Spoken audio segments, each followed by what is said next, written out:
Assalamualaikum warahmatullahi wabarakatuh. Untuk apa manusia diciptakan di dunia? Terdapat dua maksud atau alasan untuk apa manusia diciptakan di dunia ini, sesuai dengan apa yang telah dijelaskan dalam Al-Quran. Pertama, sebagai Abdullah atau hamba Allah. Yaitu hamba yang berbakti kepada Allah. Seperti yang telah dijelaskan di dalam Quran Surat 51, Surah Az-Zariyat ayat 56.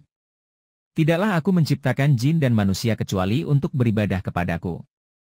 Tanggung jawab manusia sebagai Abdullah adalah perwujudan dari pelaksanaan amanah Allah Subhanahu wa Ta'ala, yaitu selalu patuh, tunduk, dan taat terhadap segala perintahnya serta menjauhi larangannya. Ini mencerminkan esensi ketakwaan. Sebagai Abdullah, manusia memiliki kewajiban untuk beribadah hanya kepada Allah Subhanahu wa Ta'ala, baik dalam konteks yang sempit seperti menunaikan sholat 5 waktu, puasa Ramadan, zakat, haji, dan lainnya, maupun dalam arti yang lebih luas yaitu menjalankan segala aktivitas, termasuk urusan dunia, semata-mata untuk mencari dan mendapatkan keridaan Allah Subhanahu wa Ta'ala. Oleh karena itu, apabila saat ini ada manusia yang menolak untuk patuh dan tunduk pada perintah Allah, bahkan melanggar larangannya, maka ia menyimpang dari tujuan utama penciptaannya sebagai Abdullah. Sebab, jika seseorang diidentifikasi sebagai Abdullah, maka secara ideal, hati, pikiran, perkataan, dan perilakunya harus mencerminkan karakter sejati seorang Abdullah. Seorang hamba yang berbakti, tunduk, dan patuh hanya kepada Allah, tanpa ketaatan kepada yang lain. Kedua, sebagai Khalifatullah, wakil atau Khalifah Allah di bumi. Sesuai dengan yang telah difirmankan Allah dalam Quran Surat 2, Surat Al-Baqarah ayat 30. Ingatlah, ketika Tuhanmu berfirman kepada para malaikat, aku hendak menjadikan khalifah di bumi. Dalam konteks Islam, konsep ini mengacu pada tanggung jawab manusia sebagai penerus atau wakil Allah di dunia ini.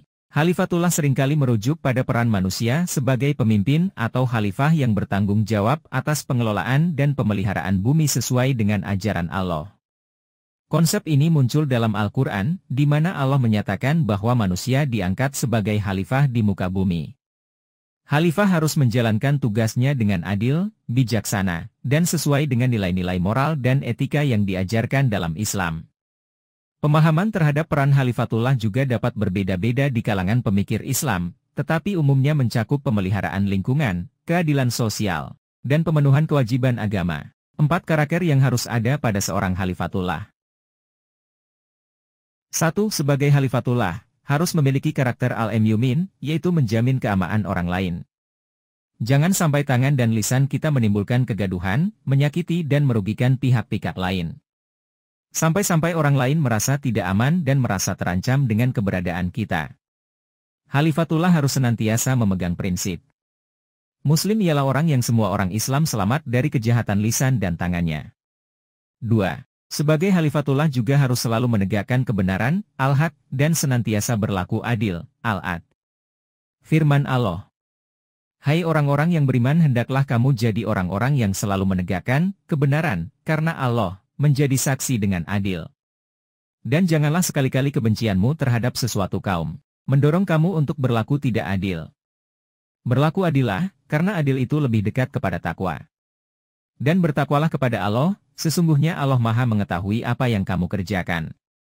Quran Surat 5, Al-Maidah 8, 3. Sebagai Khalifatullah kita harus senantiasa berprinsip, sebaik-baik manusia adalah yang paling berguna, al-nafi, bagi manusia lainnya. 4. Karakter Khalifatullah berikutnya yang juga sangat penting adalah karakter menjaga, al-hafidz, memelihara, al-wakil, dan melindungi, al-wali. Artinya sebagai Khalifatullah, kita harus memastikan bahwa setiap tindakan kita jangan sampai menimbulkan kekacauan dan kerusakan di muka bumi. Firman Allah. Janganlah kamu berbuat kerusakan di bumi setelah diatur dengan baik. Quran Surat 7, Al-Araf 56.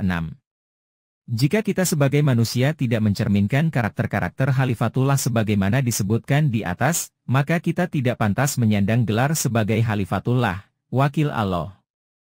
Jika kita ingin tetap menyandang gelar Khalifatullah, sesuai dengan ketuhanannya yang Maha Rahman dan Maha Rahim, manusia harus mengelola kehidupan untuk mewujudkan kebaikan nyata yang dikehendakinya.